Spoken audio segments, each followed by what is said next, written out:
Oh, yes. What's happening, everybody?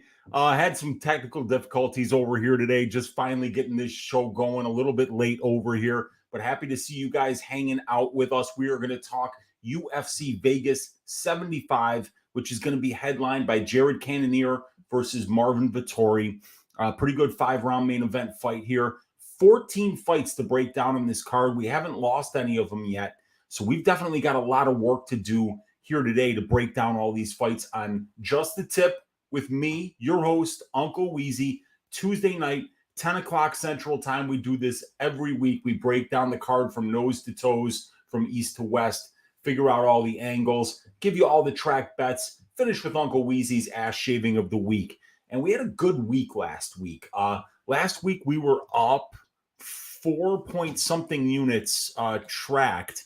4.11 units tracked on the UFC 289 card. The only losing bet was 1/10 of a unit on Miranda Maverick to win by KO at plus 1200. But we cashed on Uncle Weezy's ass shaving of the week, which was Charles Dubronx Oliveira to shave the ass of Beneil Dariush. Had 1 unit on Charles Oliveira to win inside the distance at plus 200. That cashed.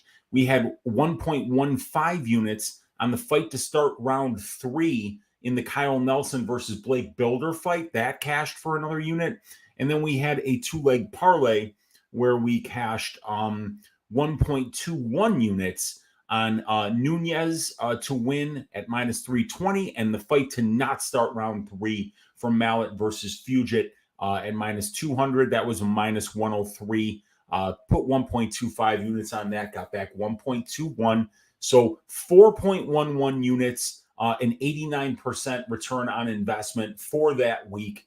Really good card. The ass shaving of the week hit. The greasy 4-leg parlay hit, which was Builder to start round 3. That happened. We had Mallet to not start round 3. We had the Amanda Nunez money line, and we had the Charles Oliveira money line. So that hit all 4 legs plus 760. So that was a beautiful win for us. In addition to that, we also had Prize Picks play, which I have. I give out on my Patreon every week. That hit. It was just a 2-leg play, so it was just a 1.5 unit win, but good enough there. And just a really good week overall. I like it when I get my picks right. I like it when we stack cash tickets like flapjacks, and we did those things last week. But in order to keep that ball rolling, we got to put in the work this week. And that is going to be a lot of work that we are going to do today, you guys. I'd like to thank everybody that joined the Patreon this week. We got about 5 or 6 new members here on the Patreon. We've got really fantastic analytics, and this is the best way to support my work here on YouTube. So please consider joining the Patreon. The address is scrolling on the thing below there, patreon.com/Uncle Weezy. It's where you're going to get all the stats that you see in my videos on Stat Diggers, that you see right here on Just the Tip, and that you see on Probability on the MMA Engine YouTube channel with that prop template that has all the over-under analytics, benchmarks, combined performances of each fighter, of both fighters at each of the bettable lines. So it's some really fantastic information. If you're an analytical-based gambler that likes to make money on the UFC, my Patreon will give you the access to the best analytics that you can find right there. So please consider joining the Patreon. But let's get to work, you guys. What is up with you people in the chat today? My guy Lou Betya saying, Weezy, my boy, how goes it? My question for you is this. Name 3 80s songs more iconic than Sledgehammer by Peter Gabriel. I would say that that's almost an impossible question to answer, because you would have to find 3 iconic 80s songs. The 80s was really bad decade for music. I mean, I grew up in the 80s. That was when I was between 6 and 16 years old. And you were either listening to oldies or you were waiting for the 90s when you eventually would get some underground rock, which was actually decent. But the 80s were ass. Peter Gabriel, ass. Sledgehammer, ass. Shock the Monkey. Maybe one of the worst songs I've ever heard in my life. Terrible. So yeah, I can't even name 3 80s songs. That's a decade that is devoid of any good music. We got Ulysses Caballero in the room saying, hi there, what's up, my man? We got Adam Rush in the room saying, oi! And we got Subhuman Gaucho saying, good evening, Weezy and Chat. What's up, dude? Good to see you in here. Victor De Jesus, my guy, is in the room saying, oi! Yes, what's up, Weezy and Chat? We got Mushroom MMA saying, what's up, Unk? We got Daz Files saying, let's go, Smooth Jimmy. We've got Subhuman Gaucho saying, what's up to Mushroom MMA? Good to see you. Daz saying, what's up to Mushroom and Victor? We got everybody saying hello to each other here. We got Justin J saying, howdy, Uncle Weezy. Greetings, chat. What a bunch of degenerate gamblers to show early. You have my respect, and I love to stick to it. Oh, yeah. Jenny Marie is in the house saying, oi, what's up, Jenna? Good to see you hanging out in here. Subhuman Gaucho saying, oi. And we got Bumbo Clock saying, oi. We got Jake C saying, you're my favorite YouTube MMA personality, Weezy. I finally subscribed to your Patreon last week. It was long overdue. I appreciate you, Jake. Like I say, everybody, if you give a shit about my content, if you want to support the content, the way to do it is to join the Patreon. And like I say, you can get picks from anywhere. And a lot of them are really good. And a lot of those people out there giving picks probably are a little bit better than me on the long term. But with my Patreon, you're getting access to analytics that other people don't have. You can get picks anywhere. They're going to hit some weeks. They're going to miss other weeks. But what you can't get anywhere else is the analytics, the truth of the numbers that are distributed here in the UFC. I have access to all of them, and I'm willing to share it with you guys if you support my work. So get out there and join the Patreon like my guy Jake did, like a couple people did yesterday, a couple people did earlier this week. I appreciate each and every one of you, and you are the people who are keeping this machine running, and I thank you for that. Hyena95 saying, oi, oi, oi, this card's going to be a banger. I agree. Brandon Ortega is in the room saying, Uncle Weezy. We got Matt Jones in the room saying, let's get it, Unc. Love the show. Always tune in. Let's go, Matt. Thank you for hanging out with us here. We got Daz Jellinger saying, shave that ass, Weezy. Let's go. We got Martin Durmov saying, what's up, Weezy in chat? Looking forward to another good week. Let's go, Big Printer MMA. Let's print that cash. We got Jaden V saying, hey, I have an idea. Let's put UFC veterans still in their prime with decent UFC records up against up-and-comers. You know, that's an idea that just might have a show behind it, Jaden B. Silky B saying, you hit it last week, Weezy. Damn right. I hit that greasy four-legger, hit the ass shaving of the week, hit almost every bet. And I got a lot of bets already on tap for this card. And I'm looking to pull the trigger on a couple other things here too. So stay tuned in the Patreon and the Discord. I will be giving out even more picks this week. And we got Brandon Stelly, ring-a-ding-ding, my guy with the $1.99 donation saying, oi, the champ has a name and it's BRBR. We're going to find out, my man. We're going to find out. But thank you for hanging out, Brandon. Brennan, thank you for the donation, helping keep the lights on here in your Uncle Weezy's laboratory or the studio or whatever you want to call it. Appreciate you, my man. Green Bat in the room saying, in the beginning there was House, and House had a groove. But he's saying Weezy, and Weezy had a groove. Weezy's got a lot of grooves right back here. A lot of house grooves. Got to get these turntables. The turntables work, but I got to get a new mixing board. My old Vestax is not doing the work it was supposed to do, and I need a new one. We got Corey Mann saying, let's cash it. Oi! We got Hyena95 saying, Brandon Stelly, he is not a champ. Makachev is the champ. We're going to, yeah, he is. But my guy, Charles Dubronx Oliveira, looking good, man. Patreon is definitely worth it, says my guy Brandon Ortega, who just joined a little bit ago. I appreciate you, Brandon. We got Chris Calantis in the room saying Uncle Weezy dropping science. We got Curtis Clark in the room saying flapjacks, let's go. We got Jenna Marie saying 3 Michael Jackson songs from the 80s. Boom. Yeah, there you go. There's some iconic 80s music for sure. Billie Jean. Dude, how about Can You Feel It by the Jackson 5? How about PYT? How about, yeah, there's a lot of good Michael Jackson songs. We got Zupik Music saying 70s, 80s, 90s best music.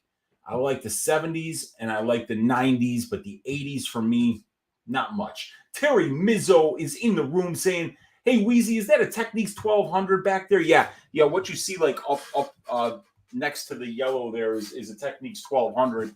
And then if you look actually right behind me, you see two more Techniques 1200s. And then there's another one in the other room, which I got where I play my vinyl in the living room here. We got 4 Techniques 1200s. We got about 500 house music records back here, enough to spin about a 3-week set. So we've got a lot of stuff back there, Terry. We got Juan Chavez saying, break my stride, Matthew Wilder. Yee. Ain't nobody going to break my stride, running away from trying to hear that song. Anthony W is in the room saying, oi. We got Rem Dog saying, oi, I'm here just trying to learn some things. Man, we're all trying to learn. That's what we go through life doing. We just learn every damn day and try to stack those knowledge like flapjacks so that we can use that knowledge for something good, make us some money, give us some comfort. And I got comfort because my guy Lone Wolf DFS is in the room saying, what's up, Weezy? We got Greenbat saying, by the way, I checked out Flavor Trip. Thanks for the suggestion from last week. Good chill beats. Flavor Trip YouTube channel for really good deep house sets. That is Jimmy Harvey and Amy Watson, 2 fantastic house DJs. We got J-Bone saying, oi! We got Chris saying, Sweet Child of Mine and Tainted Love by Soft Cell. That's not a bad one. That's a good 80s song. We got Fair Hyena type hype for a potential rematch. Yeah, for sure, man. 70s is better. I agree, Weezy, says J-Bone. Matthew Chalk says it's time for 1 to 5 Zag to get a win. We got Immaculaton 3 saying, how can Pauga win when he fights like he doesn't want to break a sweat? That's a very good question. He didn't have to break a sweat against Jordan Wright, though. Low T City Ortega in the room saying, oi! And we got Sigma Trillionaire Gus saying, oi! And we got Daz Files saying he's on Pauga. We got Zero Miedo saying, sup, Onk, what's up, Zero? We got Joe Mama's House saying, what's good? Great calls last week. Appreciate you, Joe Mama's House. Let's hope we get some more great calls this week. And then Anthony W is in the house saying, late night streams for the win, man. One more oi to get hyped up for some money. Let's go, you guys. We're already 13 minutes in. We got a lot of work to do. So let's get the first banner up. It is going to be Zach Pauga going up against Modestas Bukauskas, the Baltic Gladiator. So let me share my screen with you guys here. Did that not share? Oh shit! I gotta redo the present. Okay. Entire screen 1. Bam. There we go. There's the 4.11 units from last week. You see the loss on the Maverick bet, the win on the Oliveira inside the distance bet, the win on the fight starts round 3 for Builder, and the win on the parlay. The Chris Curtis scorecards equals no action was a push, and the Chris Curtis by 3rd round knockout was a push due to the headbutt and that fight getting stopped. So, here we go. Zach Pauga.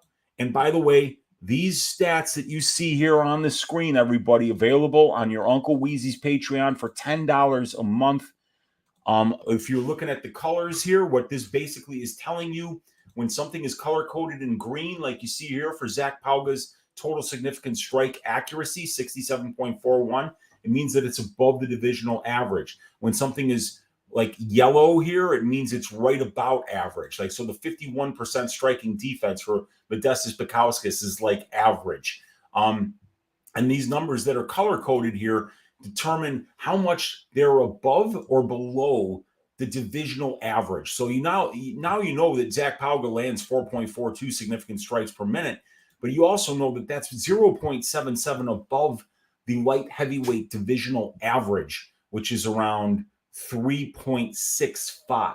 So now you not only know how much somebody lands, how much somebody attempts, what their percentages are, but whether those are above or below average. And each of these is coded based on the weight class that these fighters fight at. So we can look at the heat map and see where people are strong and where they're weak. Like Bukauskas is weak in terms of getting control time and winning control time positions and attempting takedowns and doing anything in the grappling.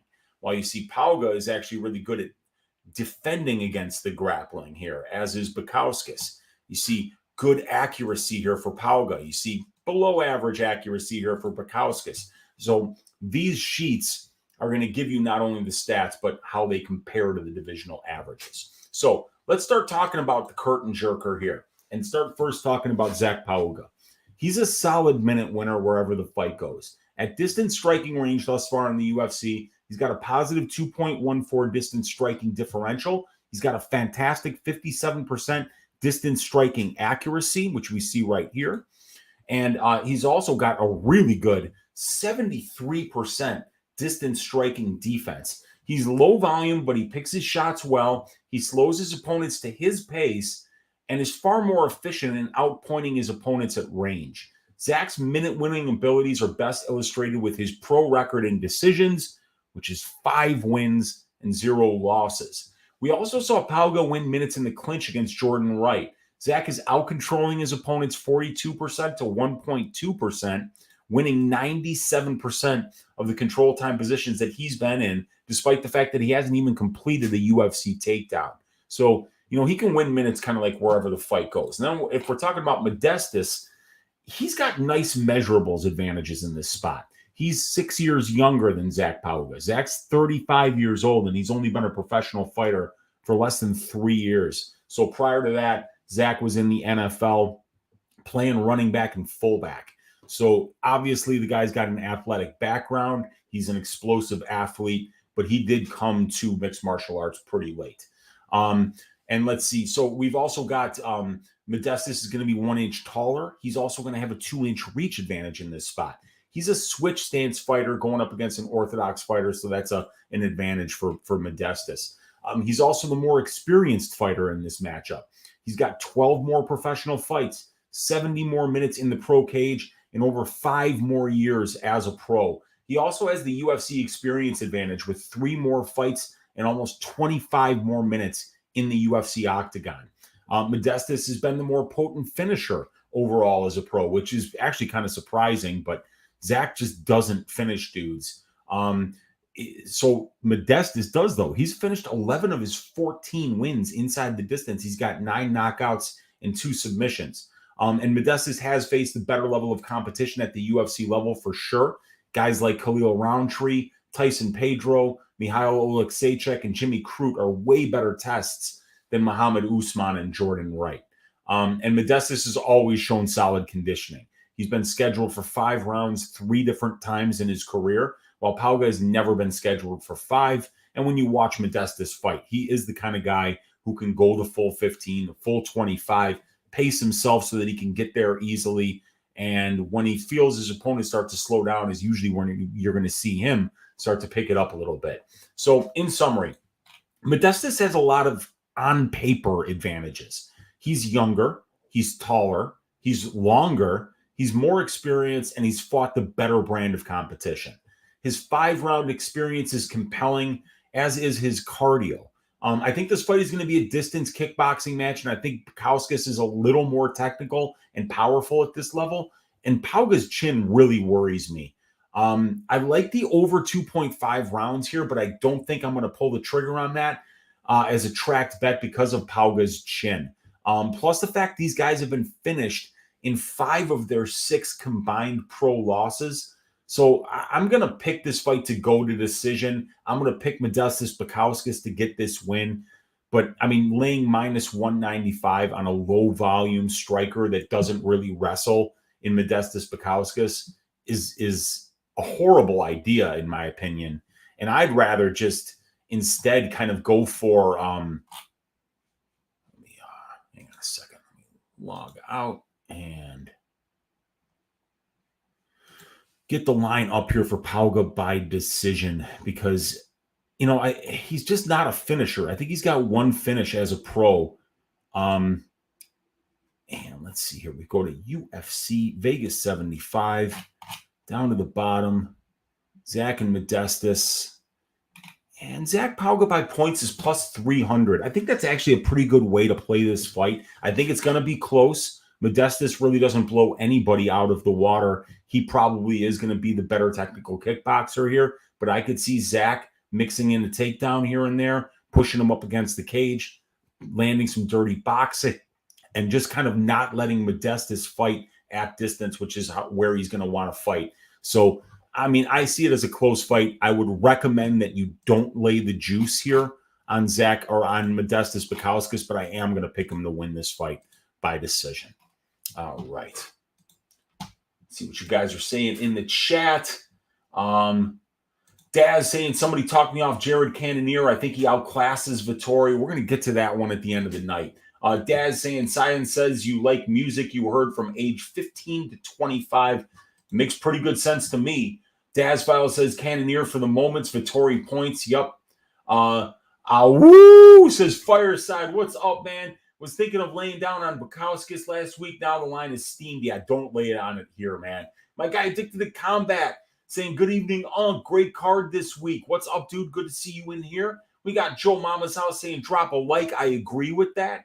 And we've got Daz saying, Zach will probably come in with the same game plan he had against Beverly Hills Ninja.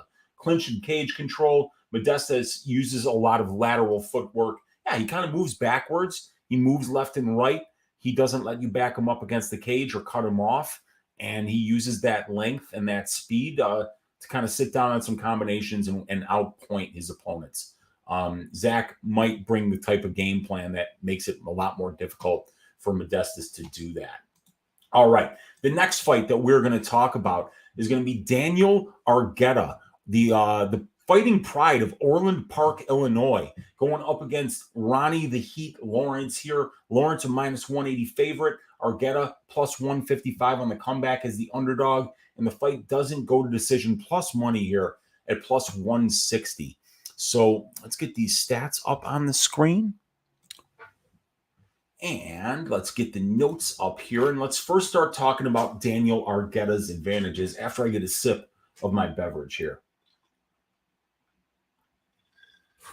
All right. Daniel is 1 year younger than Ronnie Lawrence. He's got the slightly better finishing rate as a pro. He's got a 66% finish rate compared to 50% for Lawrence. And he's got excellent pressure when the fight is on the feet. He walks forward. He brings the fight. He wings big overhands and uses that forward motion to either land those big shots or set up his takedown attempts. He also has the conditioning to push a wrestling heavy game plan and continue to pressure on the feet late in fights. In this matchup, I believe Daniel is the better wrestler here, at least technically. Ronnie never wrestled in high school or college, but he's been an excellent MMA wrestler. But somebody with the background of Argueta, who's been on the mat since he was 8 years old, will probably be the guy that winds up on top more often when these takedowns are shot. The Ronnie Lawrence advantage is that he's 1 inch taller and he's a switch stance fighter going against a southpaw, so that's always an advantage according to the numbers. I like Ronnie's striking better in this spot. Argueta's more of a bull in a china shop, while Ronnie uses lateral movement well. He darts in and out of range. He's shown power in the UFC, landing a knockdown on 4.69% of the distance strikes he's landed. And he has over 50% distance accuracy and almost 63% distance defense. So even though he throws about the same amount of volume as his opponents and his output is below the divisional average, Ronnie's efficiency allows him to show a very good positive 1.33 distance striking differential. And Ronnie loves to mix in the wrestling, and he has the conditioning to be able to go to it over and over again. He hits his takedowns at 83.33%, 15 of 18 on his takedowns, as you can see right here. And you see a lot of green in these numbers, above average takedown accuracy. 3.77 more takedowns per 15 minutes than the divisional average. 2.12 more takedown attempts per 15 minutes than the divisional average. 37% control time for, 30% control time against. So his fights are really only taking place at distance striking range a third of the time. So he's very comfortable being in those grappling exchanges. But the one time that we saw Ronnie Lawrence fight another wrestler in Said Yakub Kakramanov, we saw him get taken down 10 times and controlled for 12 minutes and 19 seconds. So he clearly needs a lower level grappler like Manny Martinez, like Jose Johnson, like Vince Cachero, in order to have a lot of success in the grappling exchanges.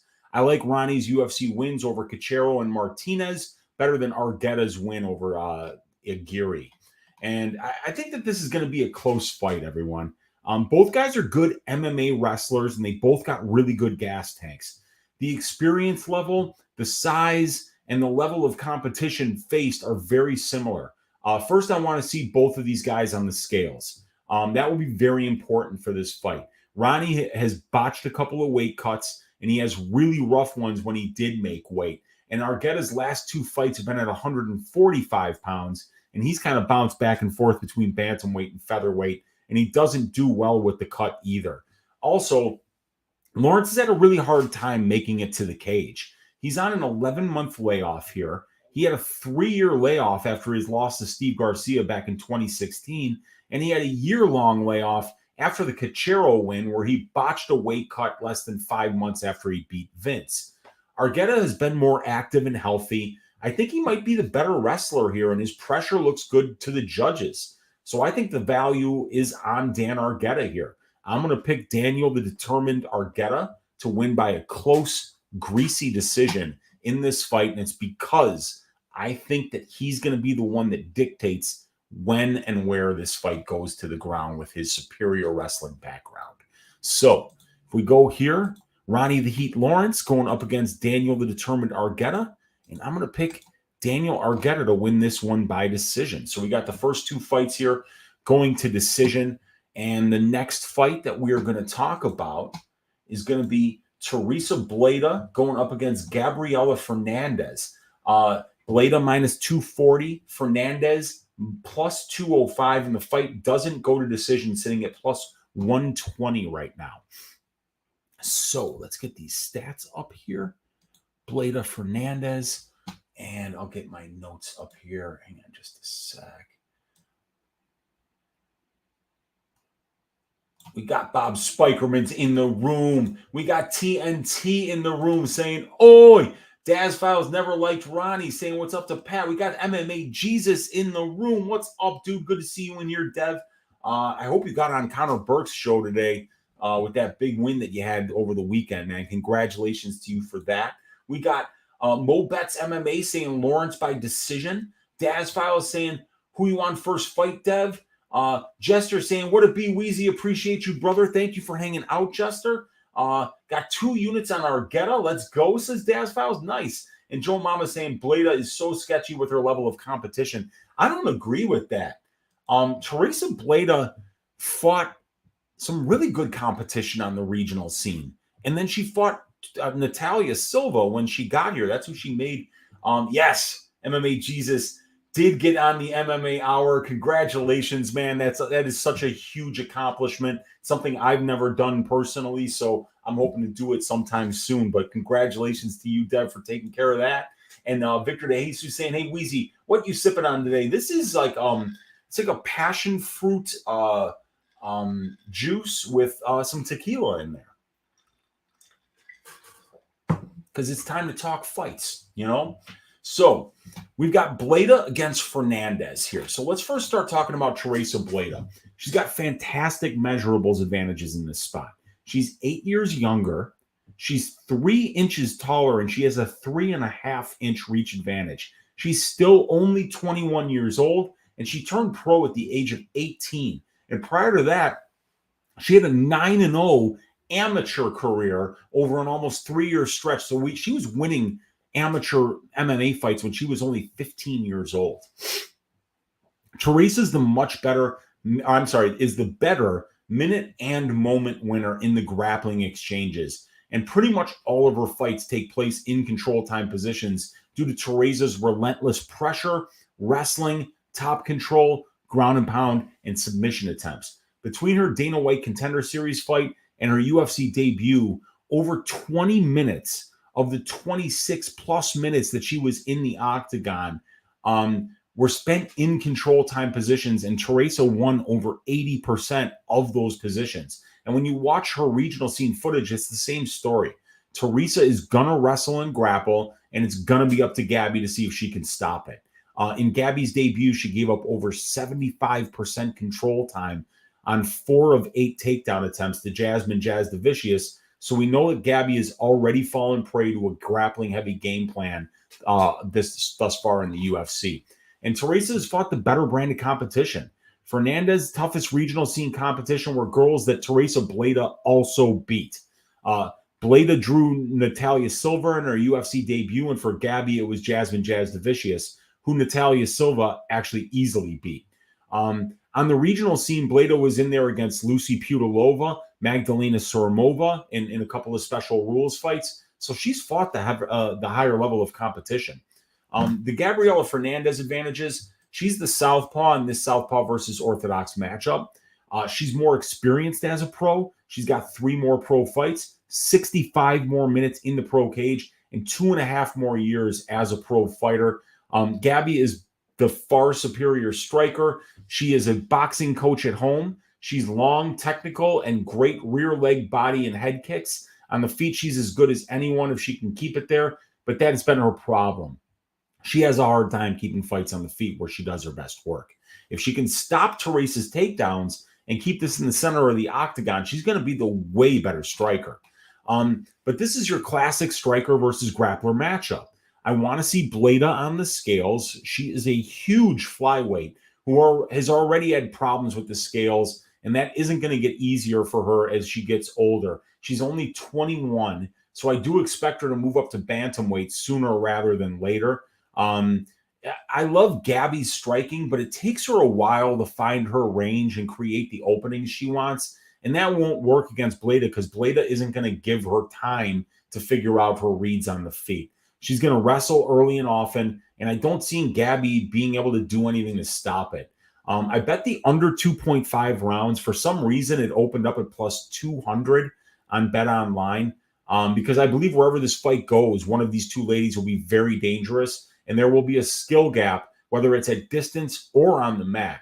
I like Tereza Bleda to win this fight by submission, though, and I'm going to pick her to win it by sub in the second round. So the pick is going to be Tereza Bleda to win this one by second round submission. But I did take a very small shot on Gabriella Fernandes to win by what I think is her best win condition, and that's by knockout. If this fight is on the feet for an extended period of time, Gabriella's got sick power, great straight punches down the middle. She throws in combination, heavy kicks with her rear left leg that can go to the body and can go to the head. So I think that because Bleda is such a committed wrestler, that I don't see Fernandes winning enough minutes to win a decision here.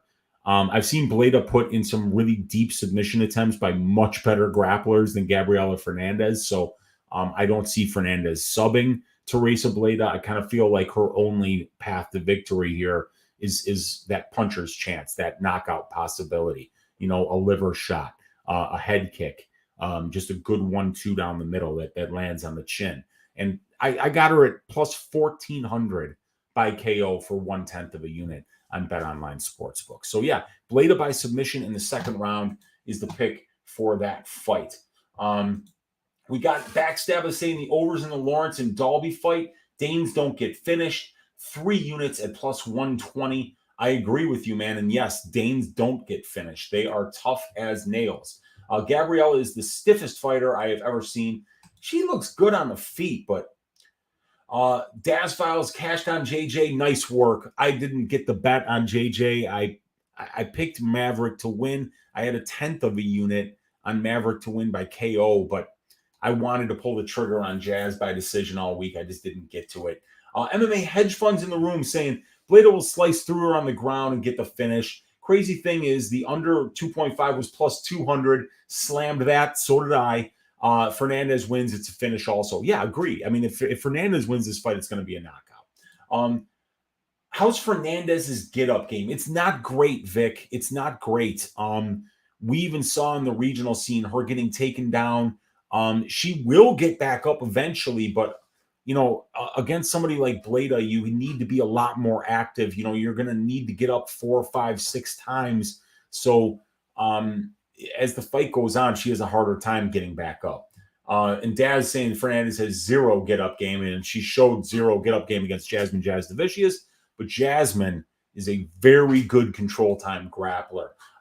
Mexicano MMA Master, what would be your level of confidence on a 3-fighter parlay? Vettori, Sarukian, and Duncan. I I don't really have much confidence in Marvin Vettori as a parlay piece. I mean, Sarukian, yeah. I like Christian Duncan to win the fight.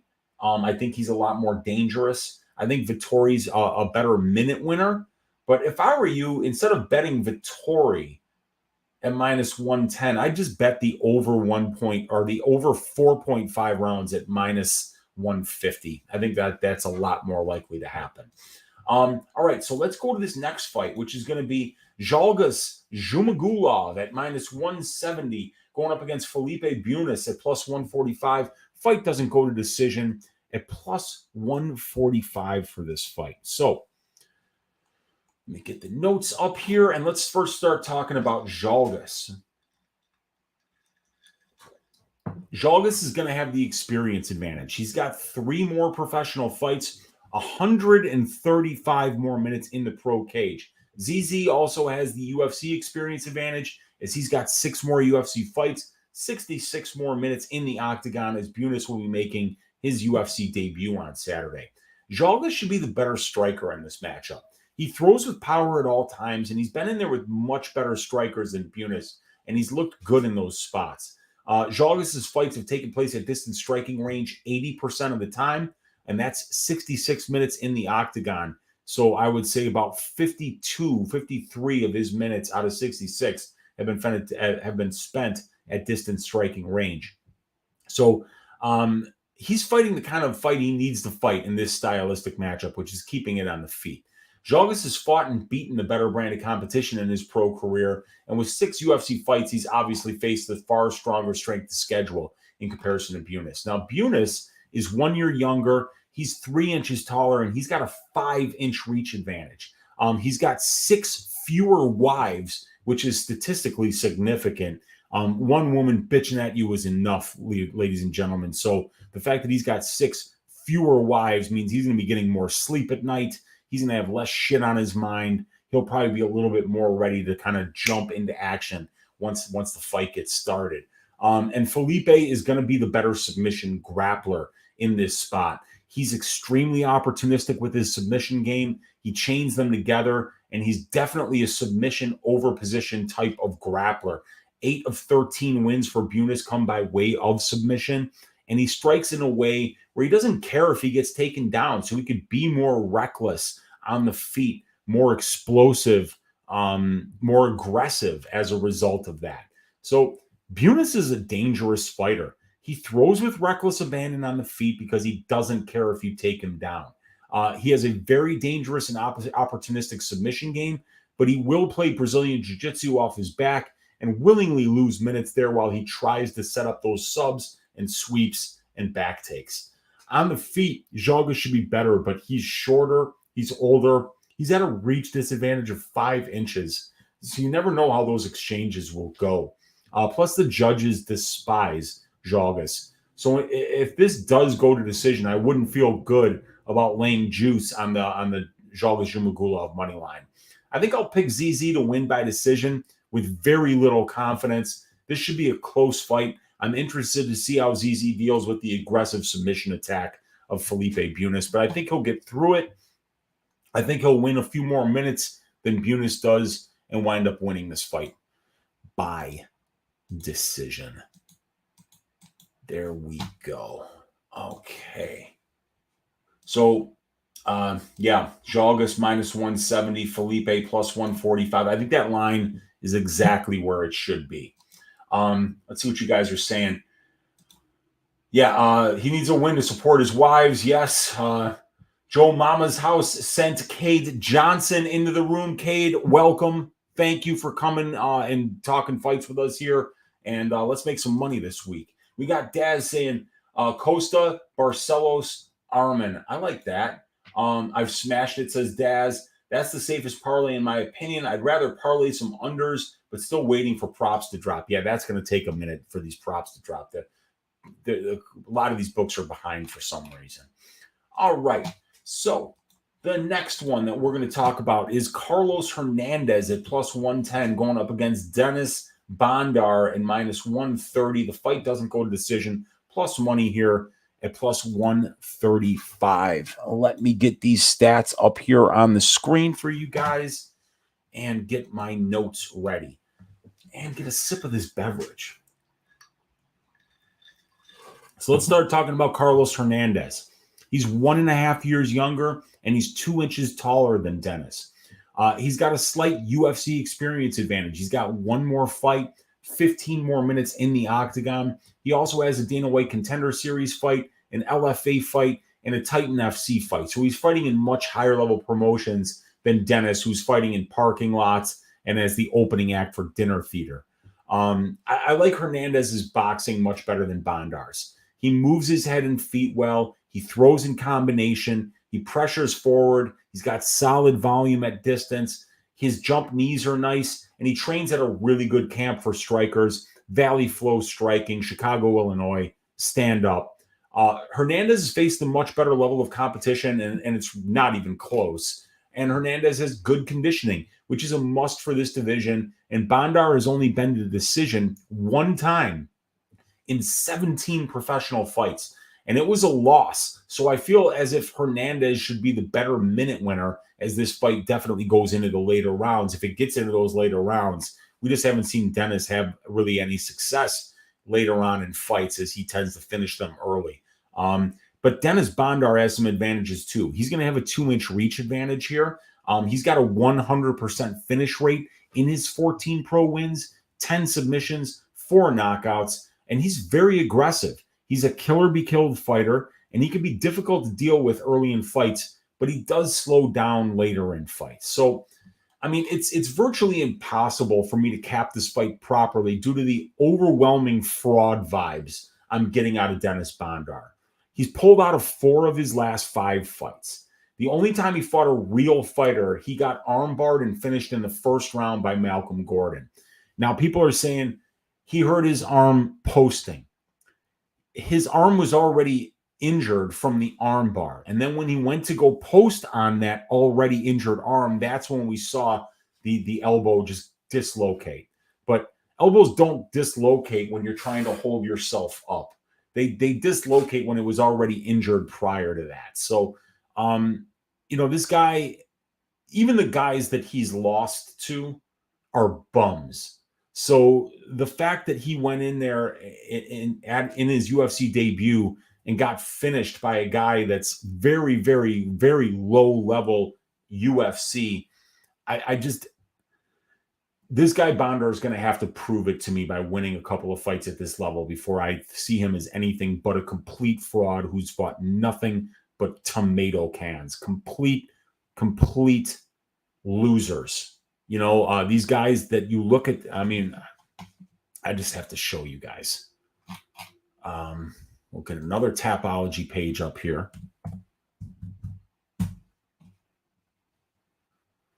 And Dennis Bondar is 16-4. His wins are over Kenan Jafarli, 18-12. Lev Ambart Sumyan, 5-3. He beat Lev twice. Gennady Gitlin, who's 3-2-1, he's beaten Gennady Gitlin twice. Kevin Jacques, 7-1. Let's see where he is now. Now he's 7-4. An 0-2 Sergey Kupin.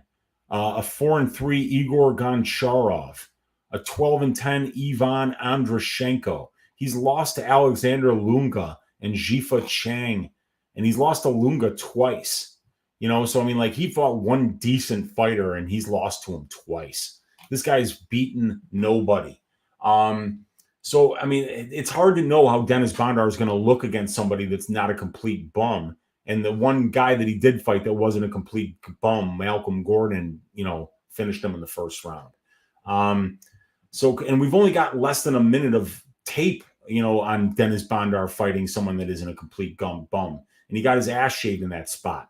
Hernandez hasn't shown himself to be a spectacular anywhere, but he has a well-rounded skill set, and his body of work is something we can sink our teeth into, knowing he can fight close with UFC-level guys like Victor Altamirano, Daniel Barres. I definitely favor Hernandez's strength to schedule, his striking, and his conditioning much more than I do Bondar's. So due to the lack of any actionable information on Bondar, I have to go with Hernandez to win in this spot. And I'm thinking he probably breaks Bondar late because we just don't know enough about this guy. So I'm going to pick Carlos Hernandez to win this fight by third round knockout. Carlos Hernandez, KO, round 3. There we go. Let's see what you guys are saying in the chat. Victor's saying, hey, Unc, would you bless the chat by pulling up Master Z's iconic haircut? Yeah, let's have a look at, go to Google.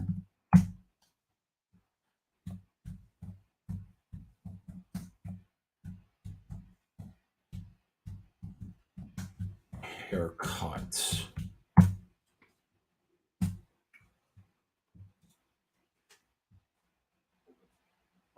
There we go. Open that image in a new tab. There we go. The Paddy Pimblett haircut. Maybe the worst decision in the last 3 years of the UFC was Paddy Pimblett beating Jared Gordon, and that decision was so laughably bad that this man, who's lost 3 split decisions in the UFC, went and got that dumbass haircut because he thought it would help him win a decision. And it might work. I mean, who knows? These judges are so corrupt, it might actually work. So, yeah, that's our guy, Zhalgas. That's his haircut. He's a handsome man. It's easy to see why he has 7 wives, and it's easy to see how he could easily obtain 7 more for himself being that handsome. But that's our guy. He's the favorite. We got my guy Kyle Marley in the room saying, Uncle Weezy, good stuff as usual on Clint's pod. Good luck to you this weekend. Good luck to you too, Kyle. Let's get that money this weekend and make these bookies cry. Beat them with a bag of oranges, man. We got Daz saying the only thing that concerns me about Carlos is the kid has no power. Dennis could be made out of plastic. Not sure yet. Zhalgas is a goat for that. Yeah, he is, man. Zhalgas looking like a Mongolian warrior. Yeah, he kind of looks like those, yeah, because they had those haircuts. I mean, he's a Kazakh warrior, but Kazakhstan, not far from Mongolia. Well, it is kind of far. Mongolia is really not close to anything, is it? But either way, good to see Zhalgas back in here, and hopefully, if this is a close fight, he finally gets the nod because he's had too many close fights go the other way. All right, let's go to the next fight. And we already picked Carlos Hernandez to win by knockout. All right, cool. So let's talk about Kyung Ho-Kang, Mr. Perfect at plus 141, going up against Cristian Problema Quinonez at minus 161. The fight doesn't go to decision here at plus 110. Let's get these numbers up on the screen for you guys. And let's first start talking about my guy, Mr. Perfect. Kyung Ho-Kang, huge bantamweight, 5'9", 73-inch reach. This guy's got a longer reach than Armen Petrosyan, who's a middleweight. He'll have a 1-inch height and a 3-inch reach advantage here. Kang is the more experienced fighter. 7 more professional fights, 70 more minutes in the pro cage, over 6 more years as a pro fighter. He also has more UFC experience with 10 more fights and almost 140 more minutes in the octagon. Kang has been a very durable fighter in his pro career. He's only been finished twice in 9 losses, once by submission back in 2011, and he was KO'd by soccer kicks back in 2008. It's been a long time since anyone has finished Kyung Ho-Kang, and Quinonez has been finished in all 3 of his pro losses. So I'd say Kang is the more durable fighter in this matchup for sure. On the feet, Kyung stays behind a fast, crispy jab that lands a lot, and it causes damage. He doesn't throw his 2 nearly enough for my liking, but when he does throw it, it lands with power and precision. He's got a positive 0.07 distance striking differential over a 60-minute sample size of distance striking, with above average accuracy and defense. So he's a capable minute winner behind that jab of his. And he also has landed 3 knockdowns in 11 UFC fights. So he's also flashed some power as well. Kang's fights take place in control time positions over 57% of the time. And Kang's outcontrolling his opponents 37% to 20%, winning over 64% of the control time positions that he's been in. He averages 2 takedowns per 15 minutes, and he has a fantastic 56% takedown accuracy over 34 attempts. So he's done a great job of taking fights to where his opponents are less comfortable. This is because Kang is shown to be a good technical, shown to be technical and a capable minute winner wherever the fight goes, whether it's on the feet, in the clinch, or on the ground. This guy has the skills to be able to survive and thrive there. And Kang has fought the better level of competition overall because he has 11 fights in the UFC compared to only 1 for Quinonez. So his 11 UFC opponents have a combined record of 54 and 51, but the 7 guys Kang has beaten in the UFC have a combined record of 16 wins and 28 losses. So he's beaten lower level guys for sure. Cristian Quinonez's advantages, he's 8.5 years younger than Ho-Kang, and that's a statistically significant advantage. He's been a solid regional scene minute winner as he shows a well-rounded skill set as evidenced by his 5-0 pro record in decisions.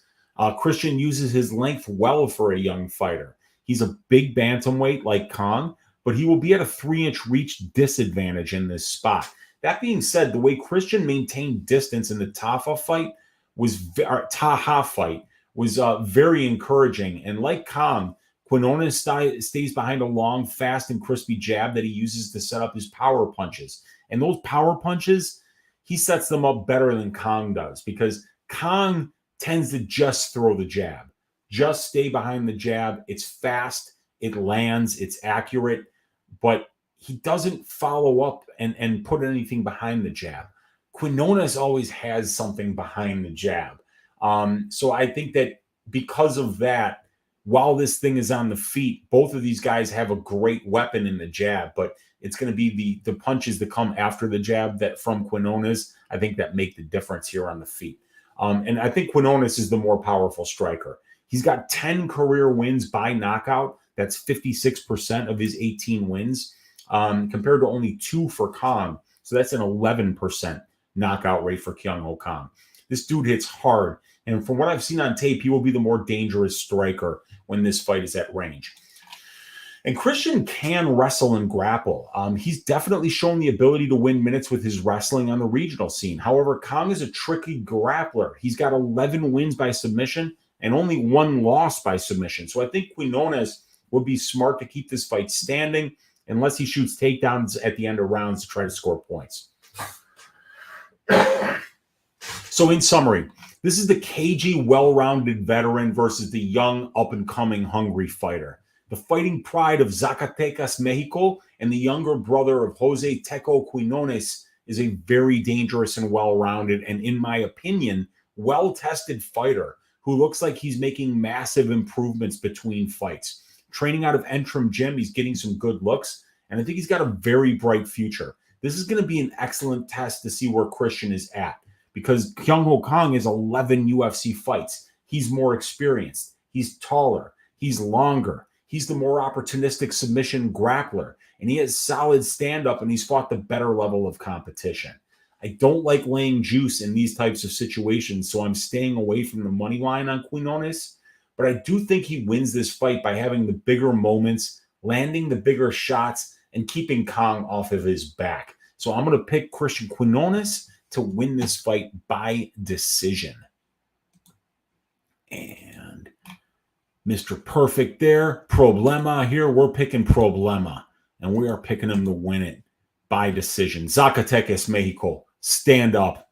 Can't wait to see Cristian Quinonez make that second UFC walk and see how he does against a well-tested, well-rounded veteran in Ho-Kang. Because if he passes this test, we're going to be seeing a lot more of this kid because, you know, he's still very young. Cristian is still only 27 years old. So if he's getting wins over, you know, well-tested veterans like Kang, he's going to be taking big steps in between fights because he's still young and because he's well-coached. So this is going to be a great spot for him. I think he wins this fight. But like I say, if he does, we're going to see a lot more from this young man, Cristian Quinonez, in the future. All right. So let's see what you guys are saying in the chat. We got High Mark Water saying, hey, bots. We got Mushroom MMA saying the sixth Beetle. Yes, sir. We got Remdog saying I got Quinonez and Costa in the two-legger plus 126. There you go. Fireside saying what's up to Mushroom. We got the Cuban Assassin in the room saying I heard Jimmy Flick can't make weight. They are sending Joe Dirt as the backup. That would be great. Great, very similar haircuts there for sure between Flick and Joe Dirt. And we got TMNX Trash saying, oh, what's up, dude? Thank you for hanging out in here. 69 of you guys live hanging out here with your Uncle Weezy. Do me a favor. Hit that like button if you haven't already. It's free. Hit that subscribe button if you haven't already. That's free. And then that way you'll know about all the great content that's coming up here on my channel. Please consider joining the Patreon. And I'd like to thank everybody that's just in here hanging out, talking fights with us here so that we can figure out how to stack cash tickets like flapjacks here for UFC Vegas 75. Next fight, Jimmy the Brick Flick at plus 210 going up against Alessandro Costa at minus 245. The fight doesn't go to decision here, sitting at minus 290. Let's get the notes up here. So Jimmy Flick's advantages in this spot. He's the taller, longer fighter. He's got a 3-inch height and a 1-inch reach advantage over Costa. He's the more experienced professional. 7 more professional fights, 60 more minutes in the pro cage, 5.5 more years as a professional fighter for Jimmy Flick. He's a rare specialist in an era that rewards well-rounded fighters. Jimmy Flick has 14 career wins by submission, an 88% win rate by submission. Say whatever you want about his striking, his build, his looks, his power. When Jimmy Flick gets a hold of you on the ground, you better mind your P's and Q's or else you are going to get tapped. Jimmy has several second and third round submissions on his record, so his grappling is dangerous at any point in the fight. Both Flick and Costa fought solid regional scene competition, but I'd say Flick's is just a little bit better than Alessandro Costa's. Now, Costa is 5.5 years younger than Jimmy Flick, so you gotta love that he's the younger fighter and that Flick, took 2 years off between that Charles Johnson fight and the Cody Durden fight. So we're going to see. I think that's the biggest reason why we see Flick being such a huge underdog here is he just didn't have anything for Charles Johnson. And I think that the narrative is that this dude is already checked out. Now, that's a narrative. It doesn't mean much. We're going to find out whether he's checked out or not on Saturday. But if he's not, if Flick is not checked out, I don't think this is the worst stylistic matchup for him. So let's talk about it. Costa is going to be the crisper, more technical boxer by a mile. Flick's stand-up is not UFC level, and we saw Costa actually have some success on the feet against Amir Albazi. So I'm confident if this fight stays at distance striking range that Costa will win the minutes and the moments there. And Alessandro is a BJJ black belt. He's by no means weak where Flick is at his best. Costa has never been subbed in his 15-fight pro career. So since Flick has an 88% win rate by submission, this could be a very difficult opponent for him. Costa should be safe where Flick is at his most dangerous, but you'll still need to be very careful and respect Jimmy Flick's Brazilian Jiu-Jitsu. So in summary, Flick is coming off a really bad performance against Charles Johnson after he took 2 years off and retired.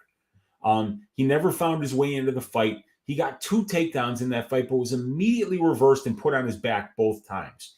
If Costa can keep this fight on the feet, he will be the more powerful and dangerous striker by a mile. But I honestly see this fight taking place on the ground.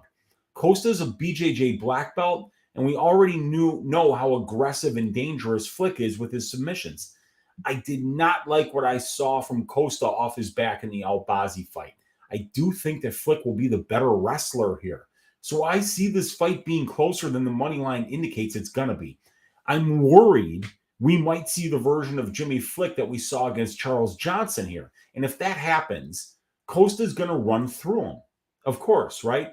However, if Flick bounces back, and I think he has a legit chance to win this fight, I'd like to see him bounce back before I put my hard-earned money on him, though. So I am going to pick Costa to win this fight by second round knockout. But here's the thing. I kind of almost see this fight like the Jasudavicius Maverick fight last week, where, yeah, Costa's got really good BJJ. Flicks is probably a little more aggressive and opportunistic. But in the Maverick fight, Maverick had the better BJJ. But we were saying to ourselves, if Maverick is the one getting the takedowns, then Jasmine's fucked. But if Jasmine's the one who decides whose back hits the mat, then Jasmine's going to win. And maybe you guys can help me out, but is there any evidence at all to suggest that Alessandro Costa is the better wrestler here? I don't think so. I actually think Flick's going to take this guy down more than once and win some minutes on top. And if Alessandro shows the same lack of urgency off his back that he did in the Albazi fight, shit, man, I could even see Jimmy Flick winning a decision here. And it's based purely, everybody, on Flick's wrestling. I think he might have the better wrestling. And if Costa can't stop the takedowns, and he gave up 48% control time to Amir Albazi in his debut, he just showed no urgency off of his back. He got knocked down once, and he got taken down once. And off of those 2 takedowns, he gave up almost 7.5 minutes of control time. So I'd be really careful about betting Alessandro Costa here. And if I did bet him, I would bet him to win inside the distance. Because I have a feeling if this fight goes the full 15 minutes, that Flick might be the better wrestler and minute winner on the ground. So, yeah, here's the thing. If Flick didn't look like total trash in his last fight against Charles Johnson and look already checked out of his professional fighting career, I probably would take the shot on Flick here. But I kind of have to see him. I got to see that fire in him one more time for me to think that he is back. So I'm going to stay away from this fight. I'm not going to bet this fight. But man, do I got a feeling that Jimmy Flick's going to look a lot better in this fight than he did against Charles Johnson. But yeah, all that being said, I'm still going with Alessandro No Costa to win this fight in the second round by KO. There we go. All right. Let's see what you guys are saying in the chat. We got, he was trying to say, hey, boys, but it auto-corrected. Oh, what's up, High Mark Water? And we got Daz saying, Jimmy is definitely made out of plastic. The moment Costa lands a punch off that chin, it's over. Yeah, that's true. Mushroom in the house. Yeah, can't pick Flick, says MMA Jesus. Flick says Daz Files. Hedge Jimmy round 1 sub. Daz, I think he can get a sub at any point. So, I mean, if you really think Costa is going to win this fight, don't hedge. Don't hedge. But I would just bet Costa inside the distance. I think that's by far his best win condition. And you have to put down a lot less money to win that same 1 unit. And Daz saying Costa's just a better fighter, and Albazi is a level above Flick. Maybe not the jiu-jitsu. Yeah, but what I'm saying about this, Daz, is that I'm not saying Albazi is not way better than Costa and way better than Flick. Of course, Amir Albazi body bags Jimmy Flick too. But when Costa got taken down, he had nothing. He didn't try to even get up. So, I mean, like, and Albazi just hung out in his guard. So if it's that easy, then Flick can get takedowns and potentially win minutes here. Maybe I'll take a really small shot on Jimmy Flick by decision because Costa's never been submitted. Where's my bet online window? Did I lose bet online? No, good. All right. So what is Jimmy Flick by decision? Plus 550. That's so ass. I mean, they're giving Jimmy Flick a 32% chance to win this fight. And then Flick by points is like 16%, and Flick by submission is 25%. So that's like, if you add up just those two props, that Flick should be like minus 110 on the money line. It doesn't make any sense. Those are trash. We're going to have to see where FanDuel opens them, where DraftKings opens them. But yeah, this is a stay away from me at the moment. Let's get to the next fight. Hani Barcelos, minus 211, going up against Miles Chapo Johns, plus 181. Fight doesn't go to decision. Close to evens here at plus 110. All right, Barcelos Johns, here we go. All right. So, first of all, Hani Barcelos advantages. We're going to be here for a minute. 1-inch reach advantage for Hani. He's got the overall and the UFC experience advantages versus Miles. He's got 6 more professional fights, 35 more minutes in the pro cage, 2.5 more years as a pro fighter, 3 more UFC fights, and almost 40 more minutes in the UFC octagon. Hani is the higher volume distance striker. He attempts 12.3 distance strikes per minute, compared to only 9.25 for Miles Johns. He lands 1.55 more distance strikes per minute in comparison to Johns, while maintaining a 1.09% distant knockdown percentage, while for Miles Johns, it's a little bit worse than that at 0.88. And then Hani will be the superior wrestler and submission grappler. Hani is a 3-time national Brazilian wrestling champion. He's a world champion Brazilian Jiu-Jitsu at the blue and purple belt levels pre-UFC. Hani gets 1.63 takedowns per 15 minutes with a 41% takedown accuracy. He's got almost 94% takedown defense, and he's winning 85% of the control time positions he's been in, out-controlling his opponents 23.6% to 4.25%. And Hani has fought, beaten, and lost to the better brand of UFC competition. Miles Johns is 7 years younger than Hani Barcelos, so that's a significant number right there. Miles has a 7-0 record in his career in decisions, so he's shown the ability to win minutes when he isn't able to finish his opponents. And Miles has been an excellent minute winner at distance striking range. He's got a positive 1.21 distance striking differential, an above average 46% accuracy, and an impregnable 75.34% distance striking defense. He's landed as many knockdowns as he's absorbed, so he isn't getting outpowered on the feet either. But in summary, I like Hani a lot in this spot. Miles is not better than him anywhere. Outside of Miles landing a huge shot, I see him getting pretty much owned everywhere in this fight. He doesn't pressure enough. He doesn't throw enough volume. His wrestling sucks. And there's no way he out-grapples or out-points Barcelos in the clinch. Johns has a puncher's chance here. Outside of that, Hani Barcelos should put out an absolute clinic. I'm picking him to win by second round knockout in this spot. And I also found the under 2.5 rounds horribly underpriced in this spot at plus 185 earlier in the week on BetOnline Sportsbook. I hit that for a full unit. Hani is a good finisher. In his wins, against Trevin Jones, against the Timur Valiev fight, which I thought that he easily won that fight. I don't know how they gave that fight to Valiev when he got basically 10-8 in the second round and was this close to being finished, and then maybe landed one more strike in the first and one more strike in the third.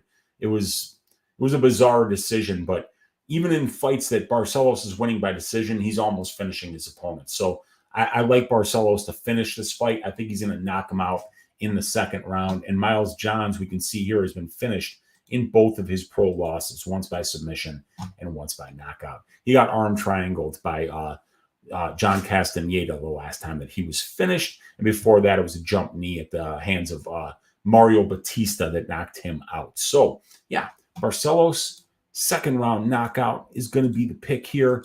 I'm a big Hani Barcelos fan. I think that the guy has no weaknesses in his game. I think the losses that he's taken, are to really good fighters or just really kind of like fluke things. Like Victor Henry, that loss, Victor Henry's never going to sniff that performance ever again in his life. he was probably on so many steroids or whatever it was that he took that day. I want to feel like that once in my life, because we're never going to see Victor Henry put on a performance even close to that ever again. He beat Timur Valiev, and he lost to Omar Nurmagomedov, who's a future champion. So I think we're getting Hani at a discount here. I think this is going to be an easy win for him, and I'm thinking about using that money line as a parlay piece this week. All right. The next fight, let's see what you guys are saying in the chat here. Yoel and New. We got Barcelos by decision, says TNT. Miles round 1 knockout. I think Barcelos gets a late finish. I do too. Miles Johns will get another uppercut KO. Miles Johns only loses by finishes. Books won't like the action and tell Johns at weigh-ins that doctors won't medically clear him.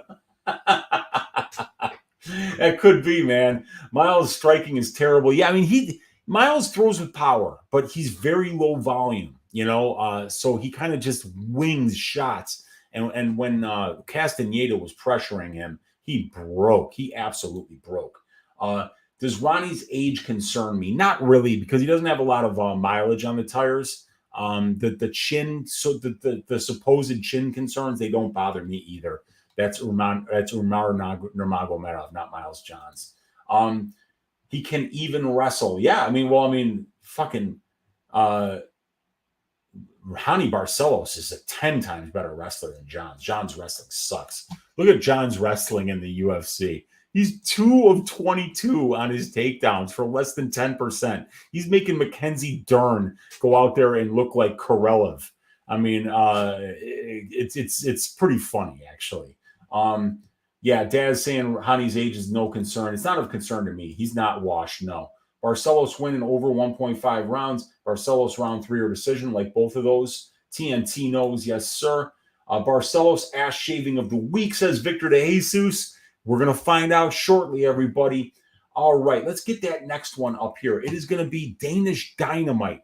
Nicolas Dalby at plus 157 going up against Muslim Salikhov at minus 182. Muslim Salikhov, of course, also known as the King of Kung Fu. And we got the fight, doesn't go to decision here, at plus 120 in this spot. So we got that up. Let me get this here. And we've got the Dalby Salikhov stats up. All right. Let's see.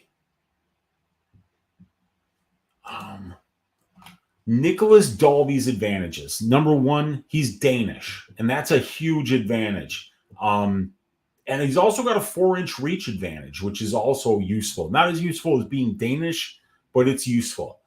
Nick has the overall and the UFC experience advantages. He's got 6 more fights. He's got over 210 more minutes in the pro cage and 1.5 more years as a pro fighter. Nick also has more UFC experience with 2 more fights, 50 more minutes in the octagon in comparison to Muslim Salikhov. Nick has always been incredibly durable. He's never been finished in his entire career, while Muslim has been finished in all 3 of his professional losses. And Nick grinds. He throws 13.25 distance strike attempts per minute, which is well above average. 46% of his fights take place in control time positions, and he's about average in terms of his efficiency there. He's always pushing a pace, so if you're not used to fighting at Dalby's pace, then he winds up taking the fight over as it goes into the later rounds. And since nobody's finishing Dalby, it usually does come down to who can handle the higher pace in the fight. Dalby's 5 UFC wins are rated a little bit better than Muslim's in terms of total fights, as we can see here under the wins area.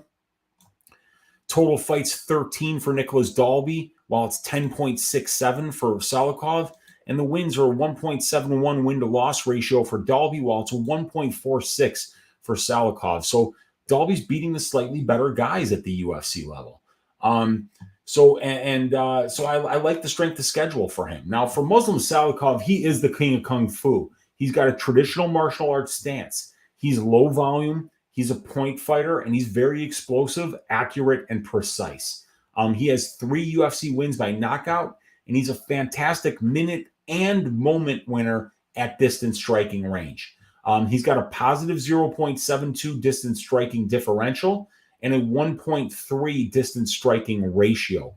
He's 46.5% accurate, which is well above average for the division, and he has a sparkling 70% distance striking defense, only absorbing 2.38 distance strikes per minute. He also does a great job of keeping fights standing. His UFC cage time has been spent at distance striking range over 85% of the time. Muslim is a master of slowing fights down to his point fighting pace, winning the minutes there, staying defensively responsible, and trying to find the big knockout shot. And he's done a great job of doing exactly that, as he's got a 19-3 pro record with 13 wins, 68% of those 19 wins coming by way of knockout. And Muslim doesn't spend a lot of time in control time positions, but the 15% of his cage time that he does spend there, he tends to spend on his own terms. He has 7 takedowns while only allowing 4. He wins over 56% of the control time positions that he's been in, and he averages 1.2 takedowns per 15 minutes and almost a 78% takedown defense and less than 7% control time allowed. So it's a very interesting stylistic matchup. It's the precision distance striking of Muslim Salikhov versus the pace, pressure, and volume of Dalby. There is no way that Dalby is going to agree to fight at Salikhov's pace here. You can just forget about that. This is not going to look like a Muslim Salikhov fight where only 3.1 distance strikes are being landed per minute, where only 6.66 distance strike attempts are being thrown per minute. And, even though Salikhov's low volume, look at how low volume his opponents are. They're only throwing less than 8 distance strike attempts per minute at him. So that's Muslim taking the pace of the fight and slowing it down to his pace. But look at Dalby. He's throwing 13.25 and his opponents are throwing 11.58. So we see a big difference in just output there. And then also 3.3 takedown attempts per fight, while it's 2.5 for Salikhov. So he's been the more willing wrestler. He spends a lot more of his cage time in those control time positions.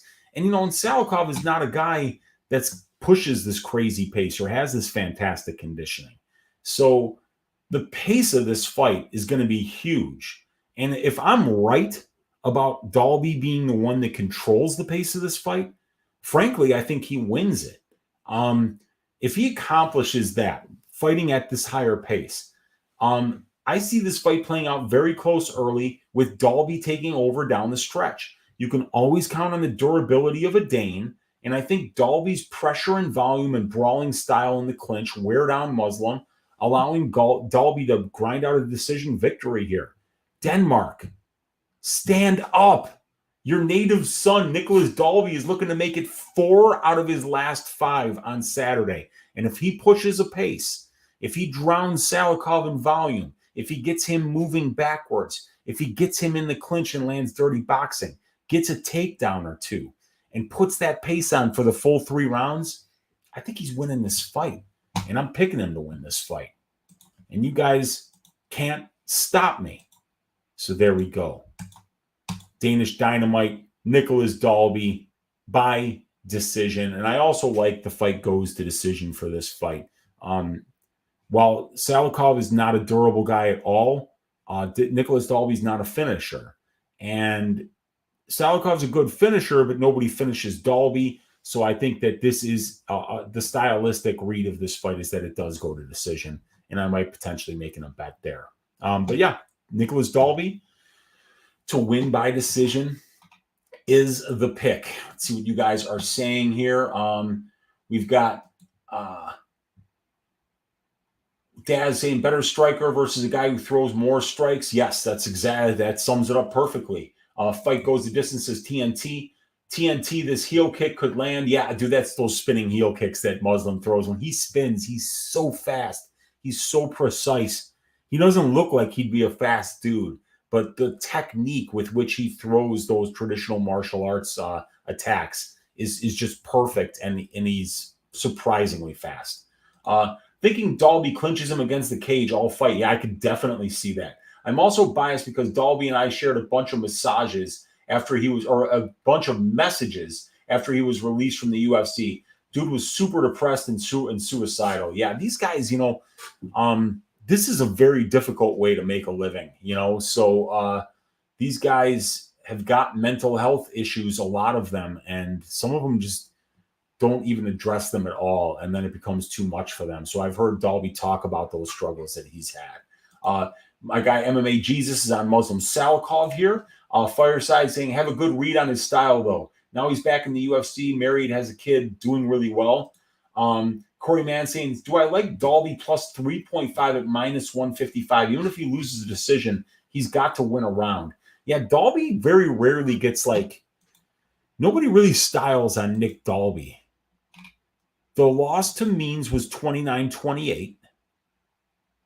And then it's been since the Peter Sabata fight back in 2016 when he really got beaten 30-26 in that one.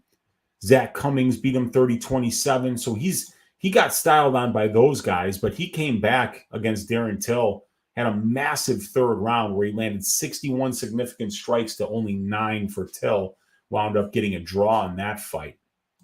That was a great fight, by the way. So yeah, Dalby is an interesting test for people, and the way that he fights, it keeps fights close. So I don't mind that, man. Yeah, right. Messages. It's messages. I read it wrong. My bad, Fireside. All right, you guys, let's get to this next fight.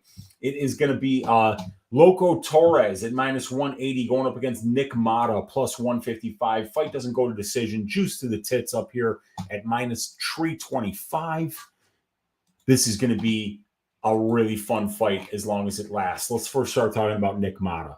He's the more experienced fighter. He's got 2 more professional fights, 80 more minutes in the pro cage, and 2 more years as a pro fighter. He also has 1 more UFC fight and over 5 more minutes of octagon time. Nick has got serious power in his hands. Torres is a guy who's also known for his power, but Nick definitely will not be at a power disadvantage here, as both of these guys have the power to shut your lights out. And Mata has faced and beaten the better brand of competition over his career. He was in the Ultimate Fighter South America house when he was 22 years old. So he's been fighting a very high level of competition over his last 8 years in the game. He's definitely the guy who has faced the much tougher tests over his pro career in comparison to Loco Torres. So, I mean, I kind of see this fight. Well, first, then we got to talk about Loco Torres. He's got nice measurables advantages. He's 2 years younger. He's 1 inch taller, and he's got a 3-inch reach advantage in this spot. Torres has been a fantastic finisher, finishing 12 of his 13 career wins, 6 submissions, 6 knockouts, so he can do it any way you want. Loco's got serious power on the feet, and he uses his length well.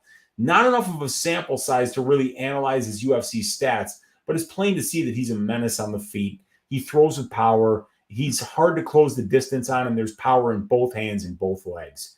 And Torres' length makes it easy for him to lock up chokes when his opponents attempt to grapple.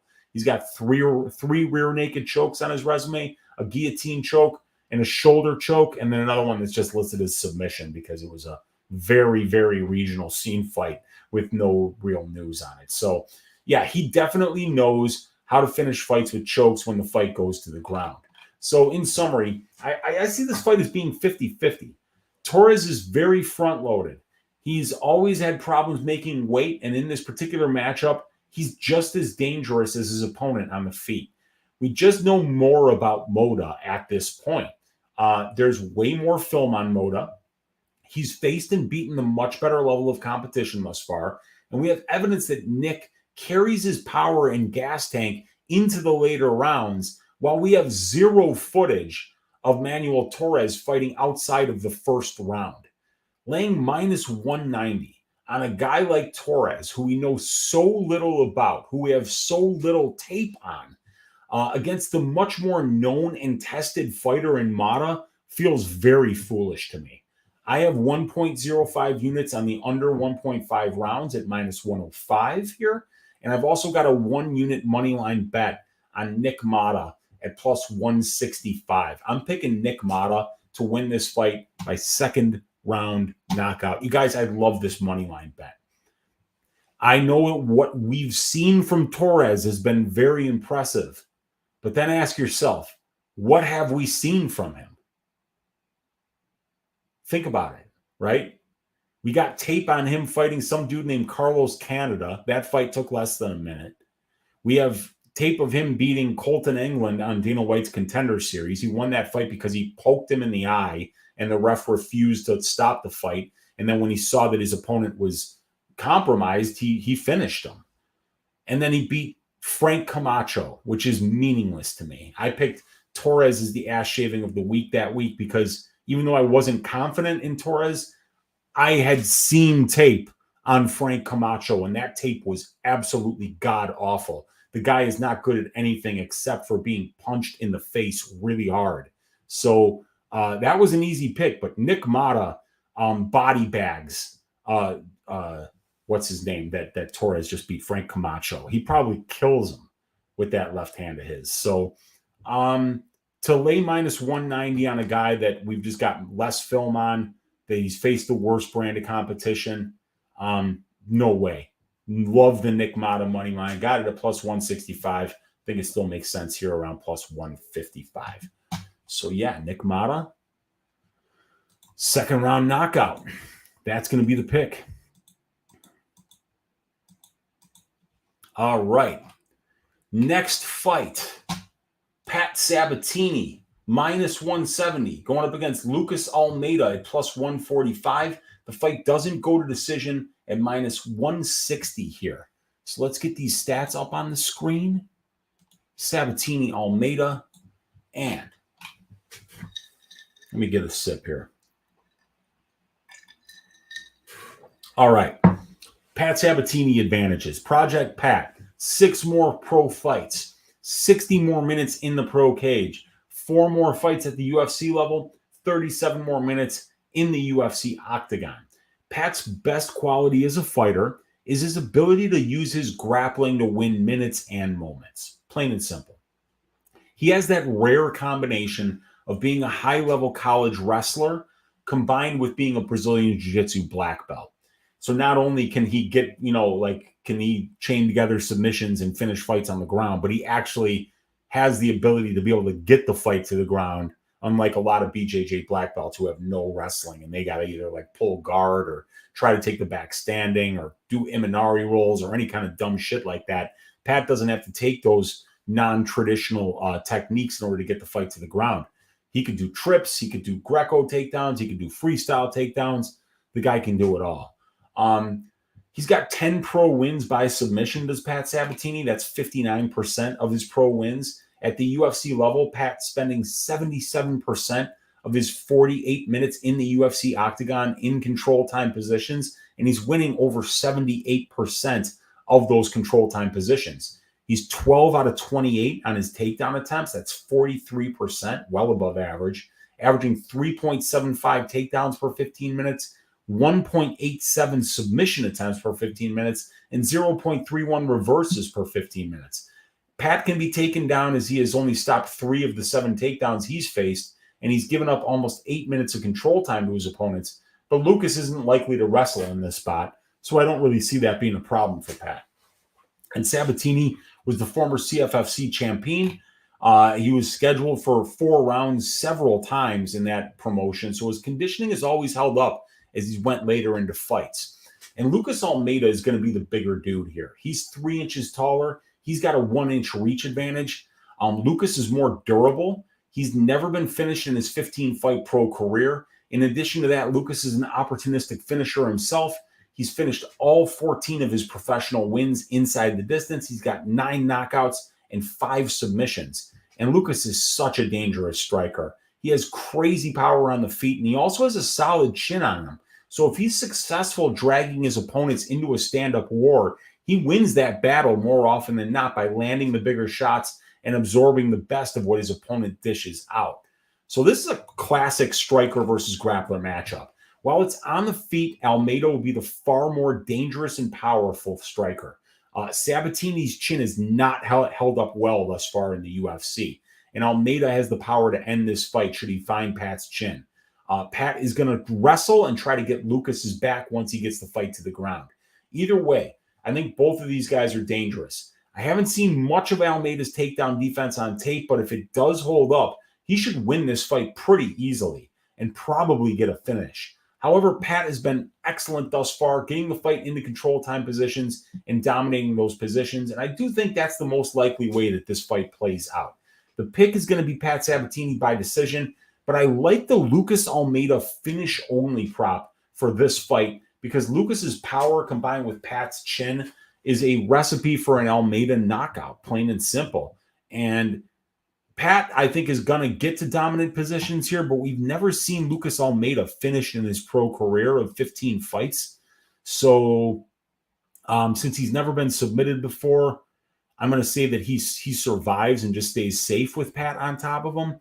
But if Pat isn't able to get to this fight to the ground or isn't able to get to dominant positions once he gets there and he keeps letting Lucas get up, eventually Lucas is going to find his chin. And I think that there's a much higher probability that Lucas Almeida gets a finish in this spot than Pat Sabatini. So like the finish only prop for Lucas Almeida, but for the sake of the pick here, we're going to go with Project Pat Sabatini to win this fight by decision. Let's see what you guys are saying in the chat here. We got Remdog saying eye poke leading the KO. Yeah, that was exactly right. That was the Manuel Torres fight. He poked the kid in the eye, and that was it. Colton went to protect his eye, and the referee said, I didn't see anything, and then Torres finished him immediately afterwards. So, yeah, not a good way for that fight to end, I had a bet on Sabatini his last fight, and then I heard that Jackson's brother died that week and saw his mom and sister in the crowd, and I was like, shit, I'm on the wrong side. Yeah, man, I bet Damon Jackson. I got him at plus 180 or plus 205, and I also bet the under 2.5 in that fight at a huge plus money number. Both those lines didn't make sense to me. That was like one of my most profitable fights in a very long time, was the Damon Jackson Pat Sabatini fight. And because I was on the right side of that, now I feel like I know where Pat's at, and I know what spots to take him in and what spots to pass on him in. And I will not be laying juice on the Pat Sabatini money line here in this spot. All right. The next fight is going to be Christian Leroy Duncan going up against Armen Petrosyan. We got minus 147 for Duncan, plus 127 for Petrosyan, and the fight doesn't go to decision at minus 105. So, Petrosyan Duncan, and let's get the notes up here. So, Armen Petrosyan's advantages. He's got the overall and the UFC experience advantages here. He's got 2 more pro fights, 35 more minutes in the pro cage, and 2 more years as a professional fighter. Armen also has 2 more UFC fights and over 40 more minutes in the octagon. He's an excellent kickboxer. He uses more meat and potatoes attacks instead of flashier, lower percentage spinning shit. In over 30 minutes in the UFC octagon against quality opponents like Gregory Rodriguez, Caio Bahayo, AJ Dobson, Armen has a positive 4.08 distance striking differential. He's landing 7.99 and only absorbing 3.92 significant strikes per minute. He's got 50% accuracy, as we can see here, and he's got 60% defense. He throws an absolute ton of volume on the feet, as we see. He's attempting about 6 more distance strike attempts per minute than the divisional average, and landing about 3.88 more strikes per minute at distance, more than what the division does. So very busy, very accurate, and very defensively sound minute winner on the feet is Armen Petrosyan. And at the heart of that minute winning is the volume that he throws. And Armen has faced a better brand of competition at the UFC level as Christian Leroy Duncan is new to the UFC. Now, Christian, he's 4.5 years younger than Armen. He's got a crazy 8-inch reach advantage in this spot, 79 inches to 71, and he switches stances on the feet while Petrosyan tends to just stay orthodox. Christian is more experienced than he appears to be. He, in addition to his 8 pro fights where he's undefeated, he had 22 amateur fights, and he was 16-6 in those amateur fights. So he's won some, he's lost some. He's not some undefeated fighter who doesn't know what it's like to lose a fight or how to bounce back from it. He's definitely done that several times in his career already. And Christian Leroy Duncan has never been finished as a pro or an amateur. So this dude is very durable. 8 fights as a pro, 22 fights as an amateur. So in 30 fights, this dude has never been finished.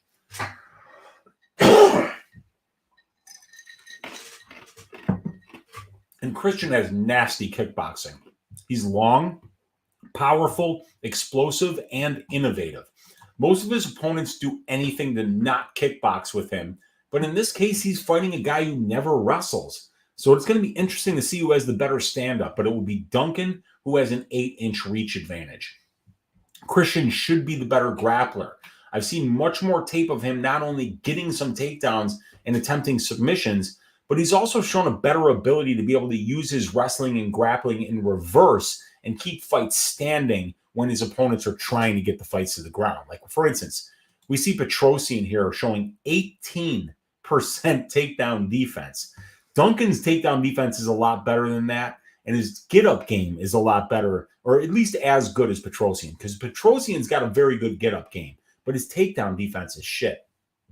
Like Duncan, you try to take him down, he could actually reverse you. He could put you in a submission. He can get takedowns of his own, and then he's got a good get-up game anyway. So he's actually seen just as much offensive wrestling in his pro career as Armen Petrosian has. So both of these guys are used to having to use their wrestling in reverse and their grappling in reverse to keep fights standing. But both of these guys should be getting the fight that they want here. So it's going to be interesting to see if anybody shoots here. Because if somebody shoots, it means that their opponent's probably getting the better of them in the stand-up. So first man to shoot here loses, in my opinion. So we'll see who that's going to be. This promises to be a barn burner of a distance striking match. I like Christian Duncan, though, to win this fight. Armen has great volume, and he's faced a better level of competition, but Duncan has the more diverse and potent attacks. I think Christian will be more dangerous wherever the fight goes, and his stance switching, his distance management, his 8-inch reach advantage, and explosive attacks will be enough to outpoint Petrosian over 3 rounds. So I'm picking Christian Leroy Duncan to win this fight by decision. This is going to be a great fight. And these are 2 really high-level kickboxers here. But I think that this dude, Christian Leroy Duncan, is probably going to be special. I think he could be top 10, top 5. He's young. He's experienced. He's well-rounded. And he does have an area of his game where he appears to be special. And that's in the kickboxing exchanges. So, yeah, I like Christian Leroy Duncan to win this fight. I'm picking him to win by decision. But I think he's going to take that next step on Saturday and do it against a very talented kickboxer in Armen Petrosian. And we've got another Armen from Armenia in the next fight, everybody. And that is going to be Armen Tsarukyan going up against Joaquin Neto BJJ Silva. So we'll cruise through this one. There's really no reason to talk about this fight. Tsarukyan's advantages. So I've got that up there. Let me get the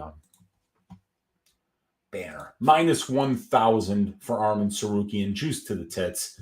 Plus 700 for Joaquin Silva. Fight doesn't go to decision, minus 325 here.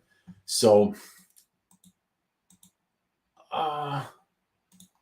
we got my guy Golden Octagon in the room saying, "Oi, good luck this week, Weezy and Chad. I'm just popping in, so I got to rewind. Thank you for joining us. Appreciate you, dude." And so, yeah, Tsarukyan is a big favorite here. He's still a very young fighter. 26 years old is Armen Tsarukyan. 7.5 years younger than Joaquin Silva. 3-inch reach advantage. Even though Armen has been a pro fighter for 5 less years than Joaquin, he's actually got 7 more pro fights than Joaquin. 110 more minutes in the pro cage compared to Joaquin Silva, because he's been a much busier fighter, fighting almost 3 times a year does Armen Tsarukyan, compared to Silva, who maybe just shows up about once a year to fight. Armen also has over 30 more minutes in the UFC octagon compared to Silva. Armen will be the superior technical boxer while this fight is on the feet. He has much better distance striking metrics compared to Silva against a much higher level of competition. Armen's the much better wrestler. He'll be the one that dictates whether or not this fight goes to the ground. And Arman has faced a better level of competition at the UFC level by a mile. Joaquim Silva advantages. Don't blink. This will be quick. He's 1 inch taller. He's a southpaw in the southpaw versus orthodox matchup. And he's probably the superior submission grappler. He's a BJJ black belt, and he's a decorated record in BJJ competitions. But I'm not sure why the UFC made this fight. Moicano was supposed to fight Arman Tsarukyan, but that fight was canceled due to a Moicano injury. So evidently this is the best opponent they could find for a top 10 ranked lightweight and put him in a fight that nobody cares about against a guy that he's going to beat probably 95 out of 100 times. So anyone has a puncher's chance in this game, and maybe Neto could pull off a miracle submission, but this line is minus 1,000 for a reason. This should be Arman all day. The line is juiced to the tits, and so are the props, so are the unders.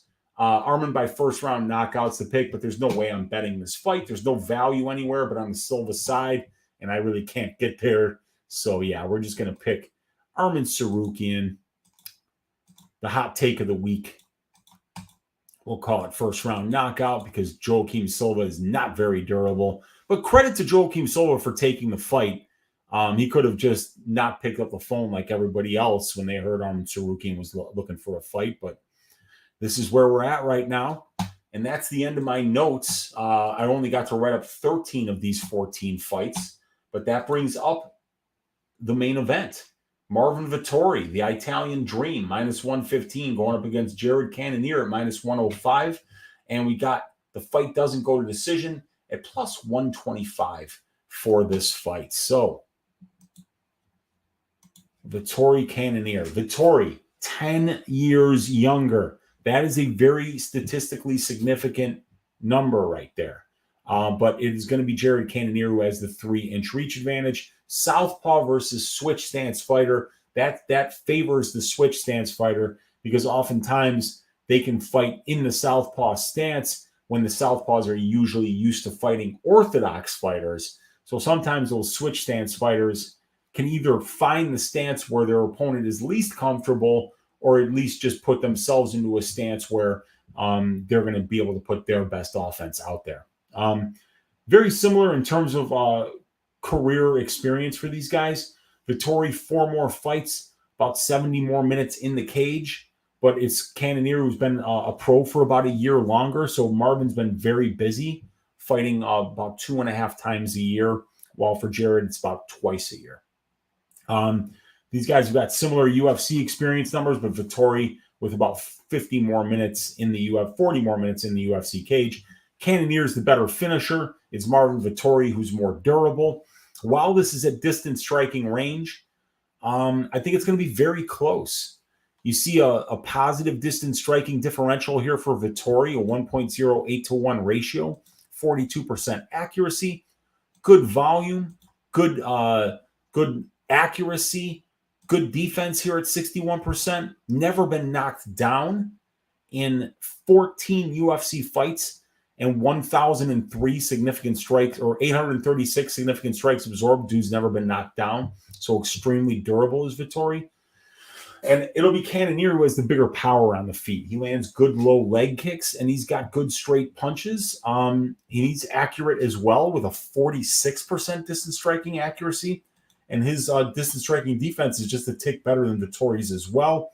But it's the volume that's the big difference here. 12.36 attempts per minute for Vettori, only 9.09 for Cannonier. And Cannonier is used to being the guy that gets out-volumed. He throws 9, his opponents throw about 12. But he still is landing just 0.4 less distance strikes per minute than he absorbs. So, he's doing a good job in that low volume, and he is finding some knockdowns there, landing, I think, 5 of them in his 724 significant strikes landed. So, I think that this is going to be close on the feet. Now, Jared doesn't wrestle, and he's only showing a 64% takedown defense, but we have not seen Jared's takedown defense exploited at 185, only at heavyweight and 205. So now that he's at 185, we're seeing a lot better ability to be able to keep the fight standing. And his fights do stay standing about 77% of the time, while it's about 70% for Vettori. Vettori gets his takedowns at a good clip. He's active with them, landing 1.77 per 15 minutes, attempting 4.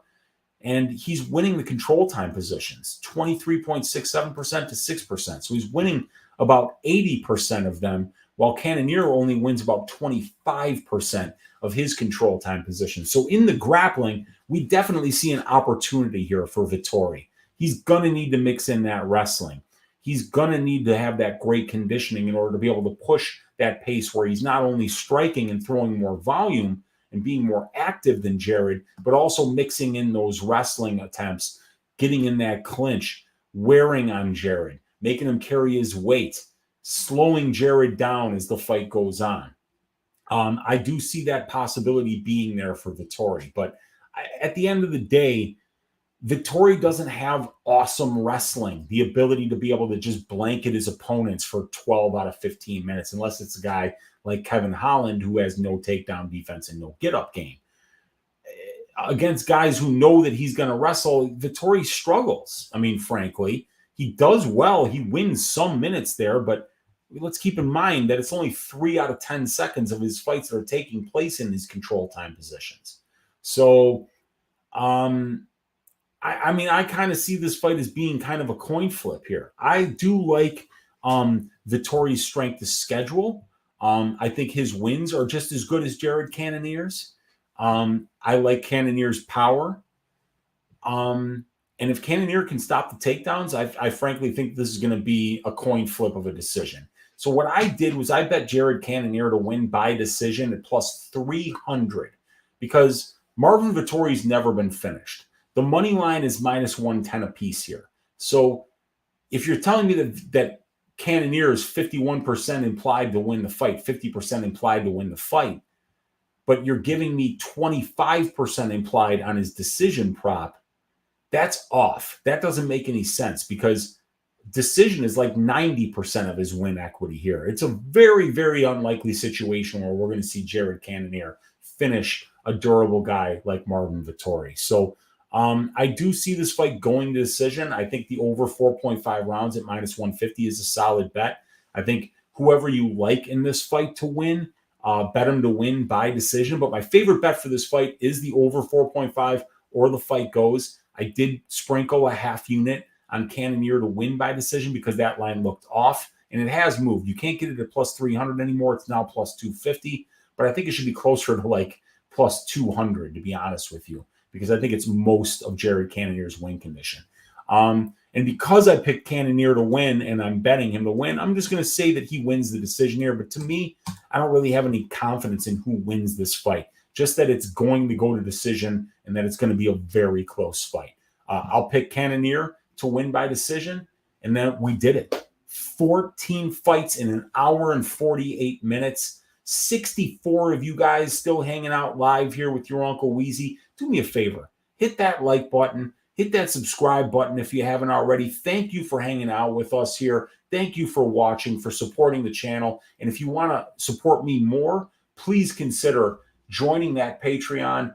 $5, $10, or $50 or $20 a month will get you access to some of the best stats that are available out there right now for any MMA gambler. It all comes from me. I've curated all this stuff myself, put a lot of hard work into it so that we could all benefit from it. So the best way to support me is right down there on that Patreon. Thank you guys for hanging out. We got a couple more orders of business to go here. First, I'm going to give you my tracked bets for this card. Let's start with that Nick Mata money line at plus 165 for 1 unit. Like I say, I think we just know more about Mota. Both of these guys are very powerful. Both of these guys are very opportunistic finishers. But Mota's faced the better guys. He's been more active. He hasn't been pulling out of fights as much recently as Torres has. And he fights at a really good camp. And he's just as dangerous as Torres in the stand-up. So I love this spot at plus 165. I went with the under 2.5 rounds at plus 185 for Barcelos versus Johns. I think there's a high probability that Barcelos does get a finish in this spot, and that number was just off, so I had to take the shot at that. Went with the under 1.5 rounds in the Mota Torres fight at minus 105 for 1.05 units. I have the under 2.5 rounds in the Bleda Fernandes fight. Got that at plus 200. I think while it's on the feet, Fernandes is going to be very dangerous and live for a knockout. And while it's on the ground, and I think the fight should spend most of its time on the ground, Blade is going to be very live for a ground and pound knockout or a submission. So I like the under 2.5 rounds there at plus 200. I've got the Cannonier by decision for a half unit at plus 300. And then I've got that Gabriella Fernandes 1/10 of a unit at plus 1,400 for Fernandes to win by knockout. Beat a lot of line movement there. That was a great snipe. So that leaves us with only one more order of business to attend to, everybody. Last week, Uncle Weezy's ass shaving of the week was Charles Dubronx Oliveira to shave the ass of Beneil Dariush. I gave you a plus money ass shaving of the week, cashing at plus 130, plus 170 to plus 200 inside the distance. So even though it's only a 1 week winning streak, when you get the plus money ass shavings of the week, it just hits different. It's such a big win for us. And we got to figure out who is going to win violently this week. Let's see what you guys are saying in the chat here. We got Antonio Esparza in the room saying, yo, Unc, what's up, bro? Good to see you hanging out, Antonio. Thanks for being here. Hi, Mark Waters saying Project Pat and Uncle Weezy, baby. Let's go, man. We got the Jewish Better saying big tip equals little schmeckel. What's up, Jewish Better? Good to see you hanging out in here, man. Am I wrong for betting against Muslim? I feel it's against that's my tweet. That's the Jewish Better is betting against Muslim. Dude, I think I'm going to be getting to the Nick Dalby money line or the Nick Dalby decision line as well. I broke down that fight earlier, my man, and I think there's a path for Nick Dalby here. So it's going to be an interesting one. You're getting a good plus money number on him. So I don't think it's wrong to make that bet. Antonio saying, yo, Unc, I know this fight is a week away, but Ricci is only minus 146 over Robertson. Am I crazy that I think that's a great line on her? I think she'd be minus 200 or better. No, I do not think Tabitha Ricci is that much better than Jillian Robertson. I think that's a great fight. I think it's once we see that fight happen, we're going to find out so much more about both of those ladies. They're both fantastic grapplers. But come on, man. Jillian Robertson has faced a much better brand of competition and fought most of her career up a weight class at 125. Now that she's down here at 115, she's had a lot of success. And while Ricci's really good with her submission grappling, I think Jillian Robertson might be the better wrestler right now. And whoever wins that fight, it's going to be the better wrestler because neither one of those ladies could hit water if they fell out of a boat. Their striking is dog shit, both of them. So they both need to get the fights to the ground and get into dominant positions in order to be able to win minutes. So that fight's going to come down to who the better wrestler is. And I think that it's Jillian Robertson, if I'm being honest with you, Antonio. Fireside saying, I think Cannonier's straight punches will be the difference. His takedown defense negates Vettori's takedown most likely. I think you might be right about that, Fireside. Cannonier's takedown defense doesn't look good on paper, but he's getting those takedown stops at the middleweight division. He's stopping it at 185, not at 265, not at 205, but at 185. Daz File is saying, thanks, Weezy in chat. Ruthless Soda Pop is saying, Weezy, I don't know why, but I'm leaning Cannonier, split decision. I hope that's what happens. I'll cash a plus 300 ticket if it does. I just joined, but who are your favorite dogs this week? Have you bet any? Just so far, Nick Moda, plus 165, Antonio. But I'm also looking at that Nick Dalby money line around plus 160, or maybe a Nick Dalby by decision around plus 250. We got Ren Dog saying, thanks for the chat, or thanks for the show, Unc. We got Giga Chad of NPC saying, I don't think Cannonier can hurt Vettori very easily. I don't either. I see this going like the Strickland fight, but with more control from Vettori. Yeah, I see it going to decision, dude. So I'm with you right there. Fireside saying, I don't like what I saw in Vettori's striking against Dalidze. Seems to be regressing. It could be. Who knows? Vettori going to give Cannonier an Italian ice shave. Barcelos ass shaving, says Vic. Vettori will be there to be hit by Cannonier.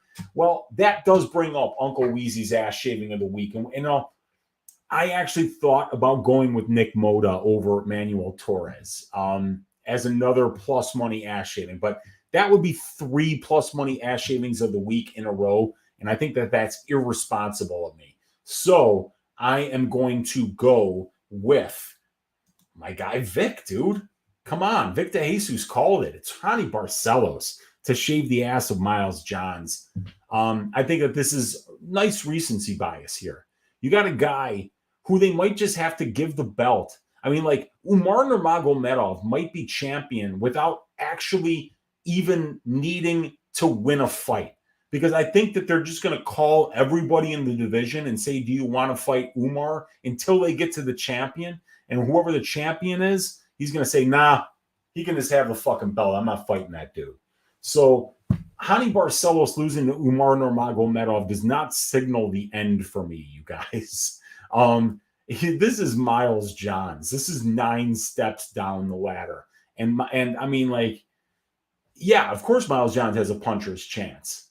But, you know, a puncher's chance means you're like plus 500. Anybody's got a puncher's chance. It's not good enough against a guy like Barcelos. You need to be spectacular somewhere.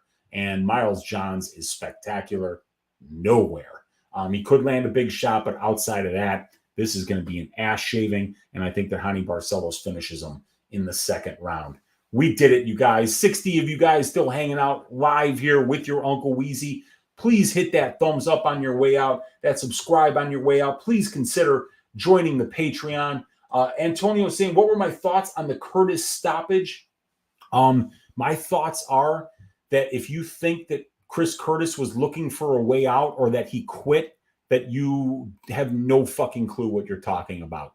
Chris Curtis wouldn't look for a way out of anything in life. He's probably one of the toughest guys in any weight class. There's no quit anywhere in that dude. He'll show up to fight anyone, anywhere, at any time. So my thoughts were that he got headbutted.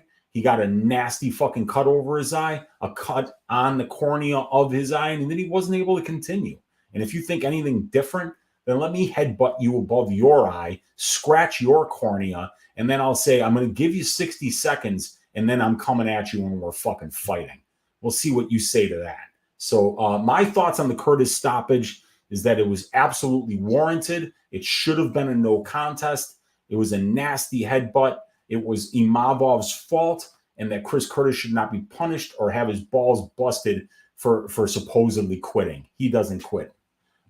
Everyone needs to breathe in synchrony with Dalby in this fight with Muslim. Yeah, man, that breathing of Dalby is awesome. Great show, Uncle Weezy. Thank you, says Justin. Love it, says the Jewish Better. Night, Unc, night chat. Oh, he says the Jewish Better. You guys, good night. I got to get some sleep. I'm going to be on camera like 5 hours tomorrow. We got the DFS show on Pub Sports Radio, 6 o'clock Central Time. We've got Stat Diggers tomorrow night, 7:15 Central Time, or maybe it's, I think it's 7:15 Central Time.